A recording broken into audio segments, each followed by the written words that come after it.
Je vais tester un PC gamer Memory PC acheté sur Amazon. La grosse particularité de ce PC gamer là, c'est qu'il était vendu sans aucun stockage. Alors je ne sais pas d'où ça sort, mais clairement je vous jure, il n'y avait pas de stockage qui était vendu avec. Et aussi, deuxième particularité, c'est qu'au niveau de son prix, ça restait assez abordable pour les composants qu'il avait parce que je l'ai payé seulement 759 €. Et vous verrez qu'au niveau composants, c'est quand même plutôt pas mal pour son prix. Ok, donc le PC Gamer Memory PC est directement dans ce carton-là. On va pouvoir le déballer. Déjà, le boîtier, il a l'air quand même plutôt joli et ça, c'est une bonne chose.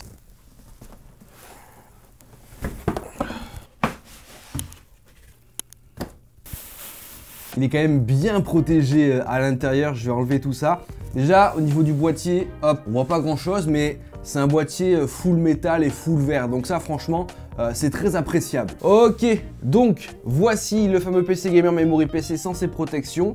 C'est assez clean en vrai à l'intérieur. Franchement, il est bien monté. Comme bien sûr, il était livré sans disque dur, sans stockage. J'ai bien sûr à l'intérieur rajouté un SSD Crucial de 500 Go. Allez, je vais vous l'allumer pour voir qu'est-ce que ça donne parce qu'il me semble que tous les ventilateurs sont RGB. Ok, c'est parti. Ah oui. Ah ouais, ça rend vachement bien. Regardez les 3 ventilos de la face avant. Avec, là c'est du verre, c'est une plaque en verre. Et il y a à l'arrière un ventilateur aussi RGB, c'est les mêmes. Et il me semble qu'on peut modifier, voilà, on peut modifier à l'aide d'un bouton tous les LED. Donc au final ça rend plutôt bien. Je suis assez content de ce PC Gamer Memory PC que j'ai payé, je vous rappelle, seulement 759 €. Petit aparté sponsorisé les amis, le jeudi 9 mars prochain à Paris Expo Porte de Versailles aura lieu la 8e édition du rendez-vous tech annuel, le Master Dev France. Cet événement est aussi le plus grand concours de code en live de France. Il y aura donc 2000 participants qui vont s'affronter sur des challenges algorithmiques. Ça va être juste insane à voir. Alors si toi là, tu es un petit craquito du dev, je te mets le lien d'inscription au concours directement en description et il y a plus de 30 000 € à gagner. Mais t'inquiète pas, pas de pression, tu peux venir en mode simple visiteur, c'est entièrement gratuit. Tu auras accès à de nombreux stands, des animations et une vingtaine de conférences sur le thème de l'innovation et du développement. C'est l'occasion de pouvoir parler tous ensemble de sujets brûlants comme par exemple le métaverse, la cybersécurité, le hack éthique et bien d'autres. Tu auras le lien d'inscription au Master Dev France directement en description. Va voir ça, n'hésite pas à t'inscrire. Dans tous les cas, c'est gratuit. Donc inscris-toi. Je serai moi-même présent le jeudi 9 mars à Paris au Master Dev France. Donc bon, pour tous ceux qui viendront, écoutez, on se retrouve là-bas. Et surtout, n'hésitez pas à me dire en commentaire les intéressés qui ont envie de venir. Si on est nombreux, on pourra s'organiser un petit truc sur place. Alors, revenons-en à notre PC Gamer Memory PC que je trouve toujours aussi magnifique. Au niveau maintenant de ses petits composants. Donc tout d'abord, au niveau de son processeur, on retrouve bien sûr, comme la plupart des PC Gamer Memory PC, un processeur de chez AMD. Il s'agit d'un Ryzen 5 5500, un processeur cadencé à 4,2 GHz. Là, comme vous pouvez le voir, il y a le ventirad de base qui est vendu dans la boîte des Ryzen, le ventirad de chez AMD. Pour ma part, ça me dérange pas parce que c'est un ventirad qui fonctionne plutôt bien. Et voilà, pour débuter, il n'y a vraiment aucun souci, votre processeur sera vraiment bien refroidi. Au niveau de la carte mère, c'était pas marqué, mais je le vois ici, c'est une carte mère de chez Gigabyte. Donc écoutez, c'est pas une carte mère no name, c'est de la marque et ça fait plaisir. Au niveau de la RAM, petit point négatif, on a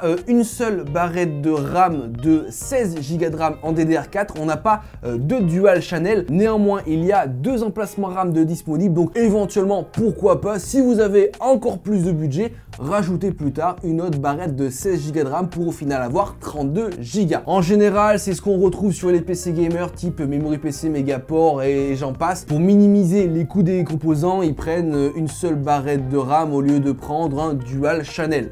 Parce que le dual channel est un peu plus cher. Alors maintenant, au niveau de la carte graphique, vous devez peut-être le lire, je sais pas si vous êtes assez près ou assez loin. On a du coup une GeForce RTX et au niveau du modèle, c'est la RTX 3060 12 Go. Alors du coup, j'arrive à lire sur l'étiquette que c'est une version OC. Au niveau de la marque, là, je le vois pas, il faudrait que je la démonte pour voir la marque, mais soit c'est une Gigabyte, soit c'est une MSI.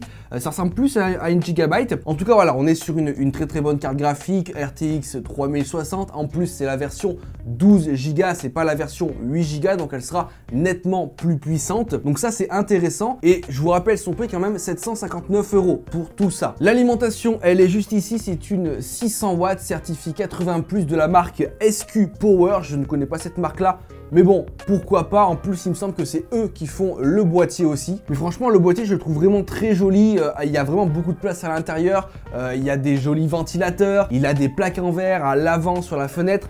Enfin bref, quand tu vois ça, moi je trouve que c'est un très joli PC gamer. Comme je t'ai dit, le point négatif qu'il y avait, c'est qu'il était vendu sans OS et sans stockage. Alors que le PC gamer soit vendu sans OS, ça on a plus ou moins l'habitude, mais sans stockage, c'est assez rare. En fait, c'était vendu pour le fait que vous puissiez évoluer de PC sans pour autant changer de stockage. Donc en gros, il comptait sur les gens qui avaient un PC gamer, qui voulaient évoluer en termes de puissance, tout en gardant leur stockage d'origine. Donc du coup, moi, comme je vous l'ai dit, j'ai acheté un SSD Crucial de 500 Go, je l'ai mis derrière, il y avait les câbles qui étaient fournis avec, donc franchement, aucun souci à ce niveau-là. Ça coûte 30-40 balles un SSD de 500 Go. Donc au final, ça fait un PC gamer à plus ou moins 800 €. Il manque plus qu'une chose à cette vidéo, bien sûr, on va le tester, ce PC gamer Memory PC. Est-ce que c'est une arnaque ou pas? Pour 759 €, plus ou moins 800 € avec le SSD, est-ce qu'il fait tourner des jeux et surtout avec beaucoup de FPS? Donc écoutez, c'est ce qu'on va voir tout de suite. On va directement le tester en jeu. Donc on est bien sûr sur le PC gamer Memory PC. J'y ai installé bien sûr un Windows, parce qu'il n'y avait ni OS ni stockage, donc le stockage était rajouté. Windows 11 a été directement installé sur le PC. Bon, il fonctionne très bien, il n'y a pas de souci. On va maintenant voir le résultat de notre test sur le logiciel 3D Mark pour voir à combien le PC se trouve au niveau du score. Donc en l'occurrence c'est plutôt pas mal parce qu'on obtient 8376 points. C'est vraiment un très beau score. De toute façon, plus tu vas t'approcher des 10 000 points, plus le score va être bien. Donc là on obtient 8748 points pour le Graphics Score, pour la RTX 3060 12 Go, et pour le CPU Score, pour notre petit Ryzen 5, on obtient 6752 points. Donc en globalité, on a un très beau score pour un PC, je vous le rappelle, à 759 €. Maintenant, on va aller voir directement en jeu. Qu'est-ce que ça donne? Est-ce qu'on a beaucoup de FPS ou pas? On commence donc par Fortnite les amis. Donc comme d'habitude, en haut à gauche de votre écran, vous avez toutes les informations sur les FPS, les pourcentages d'utilisation, etc., etc. Donc là, je viens de spawn sur la map, on est à plus ou moins 180 FPS. Donc pour Fortnite c'est plutôt pas mal. Donc Fortnite du coup en 1080p, en bonne qualité, avec beaucoup de FPS. On flirte même avec les 200 FPS par moment. Mais là du coup comme vous pouvez le voir, on descend absolument pas en dessous des 150 FPS. Donc ça c'est vraiment plutôt pas mal. Je suis vraiment content d'avoir une qualité aussi bonne sur ce jeu là. Ok, premier kill pour moi. Non, franchement, là, c'est fluide. Le jeu marche bien. On est en bonne qualité. Donc, normalement, voilà. De toute façon, on le savait, hein, avec la RTX, dans tous les cas, on savait très bien que la qualité serait au rendez-vous. Et là, pour le coup, ça y est, on tâte les 200 FPS. On n'est pas à moins de 150 FPS sur Fortnite. En plus, j'ai mis des paramètres qualité. Voilà, j'ai pas mis au max parce que Fortnite ça sert vraiment à rien de le mettre au maximum de ses qualités, mais j'ai mis vraiment voilà, des paramètres assez élevés tout de même. Bon du coup Fortnite les amis, c'est validé, on passe au prochain jeu. On se retrouve donc sur Borderlands 3 en 1080p en mode brutal. C'est tout simplement les paramètres graphiques les plus élevés que vous pouvez avoir sur le jeu Borderlands 3. Donc il y a tout en brutal au maximum, et comme vous pouvez le voir au niveau FPS c'est plutôt pas mal, parce que là en poussant ce PC Gamer Memory PC au maximum de ses performances, on obtient plus de 60 FPS. Donc ça c'était le goal, le but à atteindre en mode brutal. Mais bon, on se retrouve sur une moyenne globale de 70 FPS en mode brutal sur Borderlands 3. C'est vraiment top, parce que jamais, au grand jamais, à moins que tu disposes d'une 4090, tu ne joues en mode brutal sur un jeu comme ça. Ça sert tout bonnement à rien.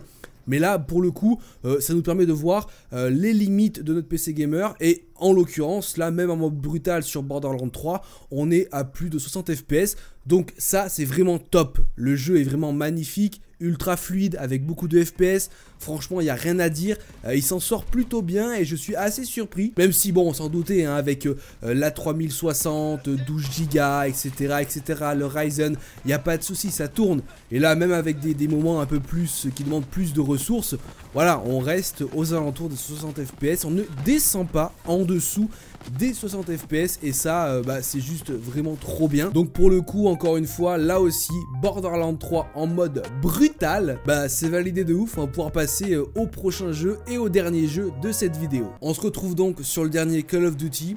Encore une fois au niveau des paramètres graphiques on est sur du 1080p avec des paramètres graphiques assez élevés là aussi, et on va voir en jeu à combien ce PC Gamer Memory PC Amazon nous fait tourner ce dernier Call of Duty. Ok c'est parti, donc là en premier lieu on est à plus de 100 FPS avec un jeu en bonne qualité et vraiment très fluide.